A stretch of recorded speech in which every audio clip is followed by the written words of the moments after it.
Ya, sekarang saya ingin menunjukkan ya satu demonstrasi untuk menunjukkan perbedaan di antara air biasa, air minum biasa dengan air yang telah diproses menggunakan botol H2O daripada perusahaan EOS3. Jadi terlebih dahulu ingin saya tunjukkan bahawa unit H2O ini adalah satu botol air yang bisa berpisah menjadi 3. Ini memudahkan cara penggunaan dan juga seandainya rosak, kita cuma butuh ataupun perlu menukar mana yang rosak sahaja. Jadi ini bahagian bawah. Bahagian bawah bisa mengeluarkan hidrogen dan bahagian atas pula boleh memancarkan frekuensi Hertz. Frekuensi Hertz akan menyebabkan kelompok air yang besar berpisah menjadi lebih halus dan molekulnya lebih kecil untuk bisa diserap ke dalam badan dengan lebih cepat dan lebih mudah. Jadi terlebih dahulu, ini adalah air aqua biasa yang kita minum. Saya letakkan di sini sedikit. Selebihnya ke dalam botol air ini. Kedua-duanya adalah daripada sumber air yang sama. Jadi setelah dimasukkan ke dalam botol ini, cara penggunaannya senang aja. Untuk bahagian atas kita tekan ini, bahagian bawah kita tekan butang di bawah. Jadi bahagian atas kalau udah lihat itu warna hijau-hijau itu berarti dia dalam proses ya memancarkan frekuensi Hertz ke dalam air. Bahagian bawah kalau kita perhatikan ada buih-buih ya. Buih-buih itu adalah gas hidrogen yang dikeluarkan daripada bahagian bawah ini. Itulah yang akan menyebabkan air kita ini penuh dengan hidrogen dan bisa diminum, akan menambahkan kuantitas hidrogen dalam saluran darah kita. Keseluruhan proses ini akan mengambil masa 5 minit. Dia akan mengambil masa 5 minit. Tapi bahagian atas ya, selepas 3 minit akan berbunyi tut-tut. Bila lepas berbunyi berarti prosesnya sudah siap. Kita lanjut 2 minit lagi ya, sehingga totalnya 5 menit untuk selesainya bahagian pengeluaran hidrogen. Jadi bunyinya akan 2 kali. Jadi dalam proses ini warnanya adalah biru ya. Warna botol ini adalah biru. Jadi kenapa kita butuh hidrogen? Kita setiap hari ini kita melawan dengan radikal bebas dalam badan. Radikal bebas kalau mengikut sains ya, dia adalah satu unit O. Jadi kalau kita hidrogen ini pula, dia punya bahasa sainsnya adalah H2. Jadi bila kita meminum banyak air yang mengandungi H2, H2 itu akan bergabung dengan O di dalam badan dan akan menjadi H2O. Ya, jadi saya percaya di Malaysia, di Indonesia pun kalau H2O jawabnya itu adalah air. Jadi dia akan menjadi H2O dan akan dibuang keluar daripada badan bila kita buang najis ya. Itu H2O. Kadang-kadang ada orang datang kepada saya, dia bilang, "Pak, kenapa aku ini minumnya cuma 1 gelas air segini banyak? Tapi kurasa yang ku buang keluar daripada badan itu lebih banyak daripada yang diminum." Ya itulah. Kerana H2 itu sudah bergabung dengan O, radikal bebas dalam badan. Jadi itu menjadi H2 yang dibuangkan keluar dari badan. Itu yang menyebabkan kita terasa lebih banyak air yang keluar dari badan. Itu pertama, itu namanya H2O. Nombor 2 pula, kita dalam setiap hari ya, pemakanan kita, minuman kita dan cara hidup kita menyebabkan badan kita teroksidasi. Oksidasi itu apa? Oksidasi itu ibarat kita mengambil apel. Kalau buah apel itu dibelah kepada 2 dan didedahkan di udara untuk sebentar, warnanya bertukar menjadi hitam. Itu sebenarnya adalah oksidasi pada apel itu.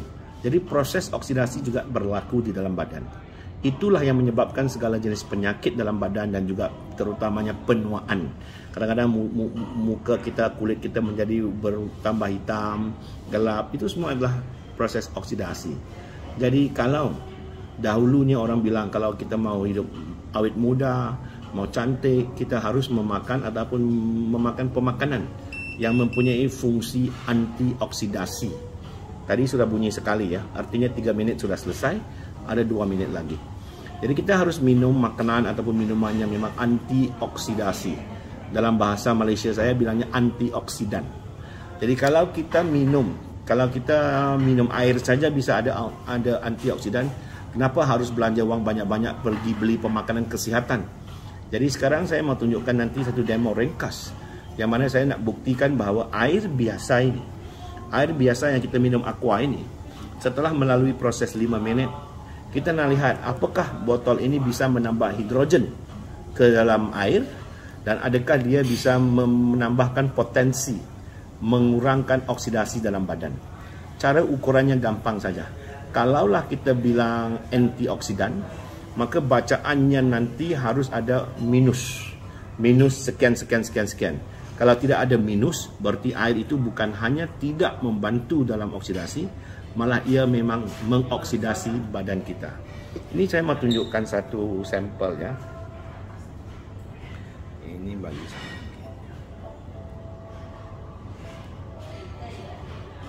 Maaf ya, saya harus cari sambil menunggu itu proses selesai. Saya mau cari ini.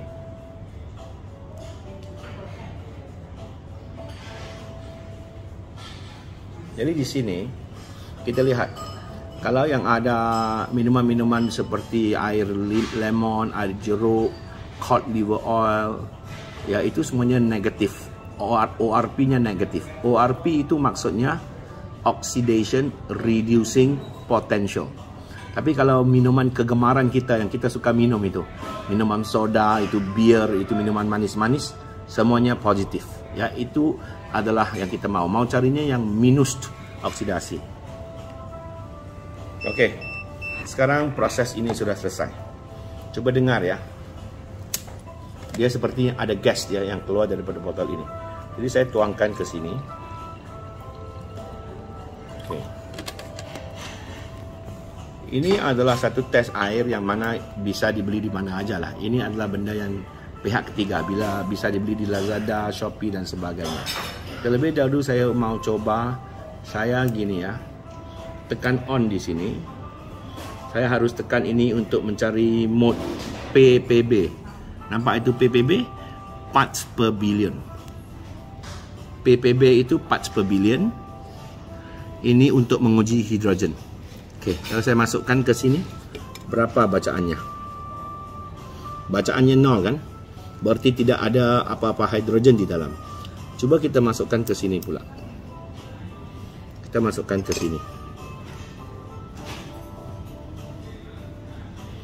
Anda bisa lihat bahwa bacaannya sekarang sudah meningkat melebihi 1300. Apa-apa di atas 1000, 1200 itu sudah dianggap bagus bilangan hidrogennya. Kita masukkan ke sini semula, dia terus kembali menjadi 0. Buktinya jelas. Kalau ada hidrogen, ada bacaan. Tidak ada hidrogen, 0. Balik ke sini, hidrogen. Dari ini membuktikan bahawa dalam tempoh sesingkat 5 minit, air biasa aqua yang bersih, masukkan ke sini setelah diproses, hidrogennya meningkat. Dan kita mau uji yang kedua sekarang. Kita mau uji dari segi antioksidannya. Untuk antioksidan ini harus kita tekan hingga menjadi MV. Ya. Kita tekan ini sehingga kita nampak di atas itu MV. MV berarti antioksidan. Harus ada minus ya. Kalau tidak ada minus, berarti air ini tidak membantu antioksidan, malah dia menambahkan oksidasi dalam badan. Ini 200 ini. Ini plus 200. Ini pula gimana? Ini sudah negatif kan? Jadi kalaulah badan kita ni dalam keadaan biasa sebab makanan kopi, minuman dan sebagainya, kita punya badan sebenarnya sentiasa berada di dalam keadaan positif. Jadi solusi untuk badan sihat. Jadi solusi untuk badan sihat ya. Kalau badan kita sentiasa berada di positif, solusinya gampang aja. Minum air yang telah diproses daripada botol H2O. Lihat, saya tambah air itu, ini seperti dalam badan kita. Bacaannya sekarang dari positif sudah menjadi negatif. Itu aja. Jadi amalkanlah ya air daripada botol H2 EOS 3. Sekian, terima kasih, selamat minum dan selamat sehat ya. Sekian.